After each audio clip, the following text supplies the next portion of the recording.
Hola chicos, un saludo cordial para todos ustedes. Hoy vamos a hablar sobre el cuento. Y decimos que el cuento es la forma narrativa de mayor difusión, pues ha servido para transmitir todo tipo de mensajes, educativos, filosóficos, humorísticos, folclóricos, etc. Su influencia en el siglo XX. ¿Por qué? Porque en el siglo XX es que el cuento ha revivido con muchas energías. Su formato es imitado por las series televisivas debido a su intensidad y brevedad. Los jóvenes de este tiempo consideran que las grandes historias están en los pequeños lugares. Características del cuento. El cuento decimos que es una narración breve. Breve porque se centra en una sola historia. Pues si vemos la novela tiene varios episodios, varios capítulos, que en el cuento no los hay. Luego tenemos que ver que el cuento tiene elementos. Esos elementos son narración, descripción y diálogo. Tiene también acontecimientos, personajes, espacio y tiempo narrativo. Vemos que también hay partes en el cuento, que son la introducción, el nudo y el desenlace. Y está escrito en prosa. Vamos a ver estas clases de cuento que tenemos acá.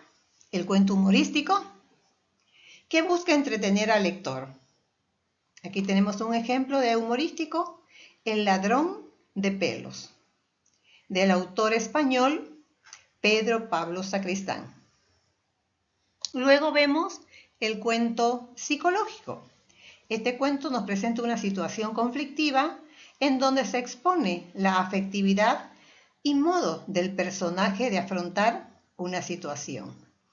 Un ejemplo de este tipo de cuentos tenemos El coleccionista de insultos, de Paulo Coelho, autor brasileño. Luego vemos el cuento social y político, que va dirigido a las necesidades de las personas y la sociedad.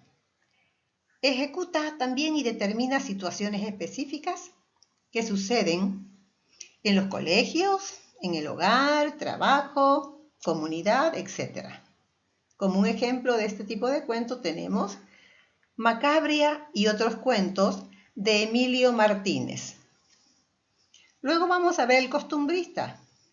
En el costumbrista relatan situaciones propias del lugar. Un ejemplo vemos en El Buri, del escritor cruceño Raúl Vaca Pereira. Y después tenemos el cuento de terror, que lo que busca es despertar miedo, horror, suspenso en el lector. Tenemos un ejemplo de este cuento acá en El espectro y el salteador de caminos, del escritor inglés Daniel Defoe. Ahora, para finalizar, tenemos nuestras actividades complementarias. Como actividad número 1, les estoy pidiendo que me transcriban el sinóptico y luego lo completen previo subrayado en el texto, como solemos hacerlo, ¿no? Y como segunda y última actividad, realizar las actividades del cuadro de la página 60 en base a los cuentitos que hay en la unidad, que son Final de Cuento y El Círculo. Y con esto, jovencitos, nos despedimos hasta la próxima. O sea, más bien, yo les diría, nos vemos el lunes. Chau, chau, queridos, cuídense.